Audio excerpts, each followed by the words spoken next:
In this week's Signal Emitted, a new dev release, visual shaders as module, new corporate platinum sponsor, and of course our creator spotlight, game of the week and tip of the week. Welcome to Signal Emitted, your almost weekly news related video.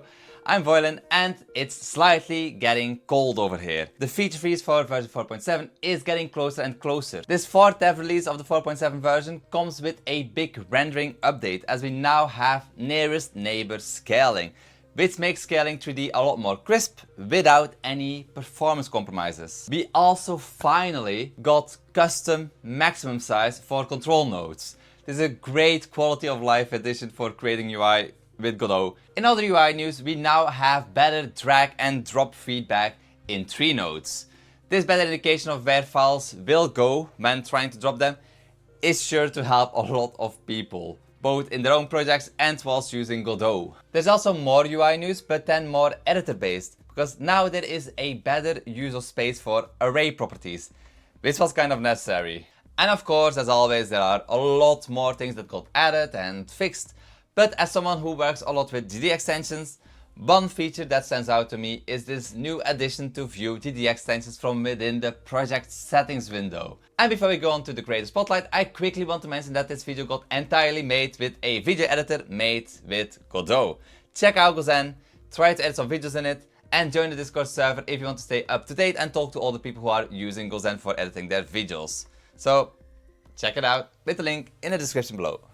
For the creator spotlight, I bring to you the creator DevPoodle. DevPoodle is a YouTube channel that creates high quality Godot tutorials, and the content dives deep into game mechanics and features which you can easily learn from to implement into your own games and projects. If you're looking for clear and well edited Godot tutorials, be certain to visit his channel and check out his videos with the link in the description below.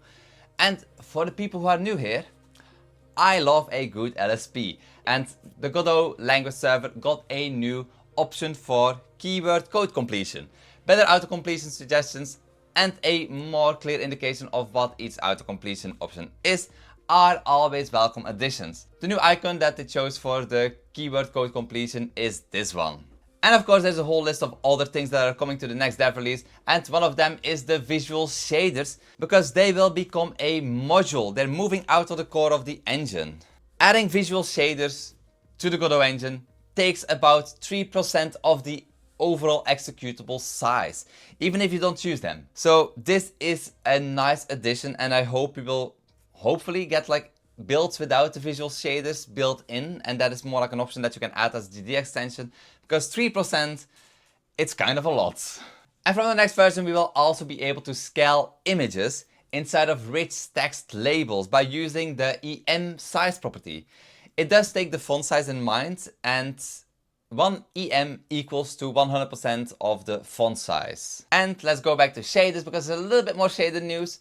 Now you can preview what your shaders are actually doing or changing on different moments in the code. So this is quite helpful, and this could basically replace a lot of like the visual shader code stuff, at least if you know the things to use and not have to like look up the specific blocks.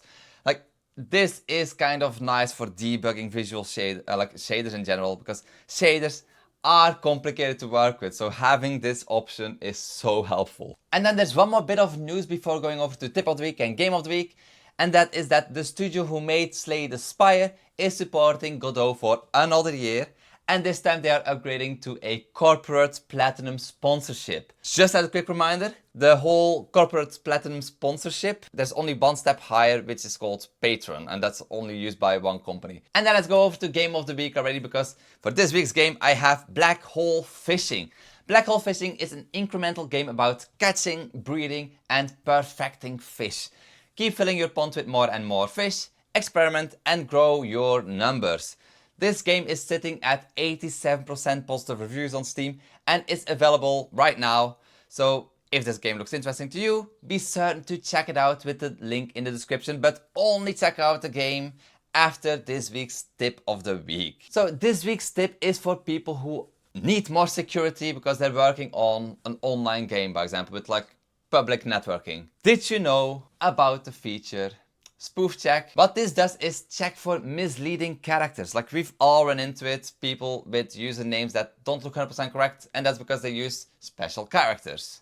like, well, misleading characters. What this spoof check function does is basically check if there are any misleading characters inside of the name by using the Unicode stuff, and then just returns true or false if it contains those characters or not.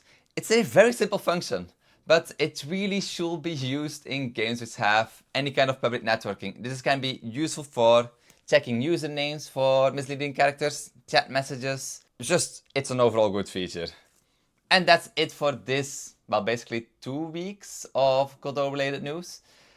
The Signal Emitted episodes, they have been having some kind of delays recently because there's a lot of things going on in my life. My life is kind of busy right now. Normally that should be improving soon. Let's see how it goes. Anyway, thank you very much to all my co-supporters for supporting this series and the work that I do on GoZen.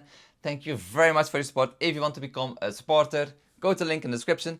And as always, I'll see you next week, but normally it should really be next week this time. So thanks for watching. Bye bye.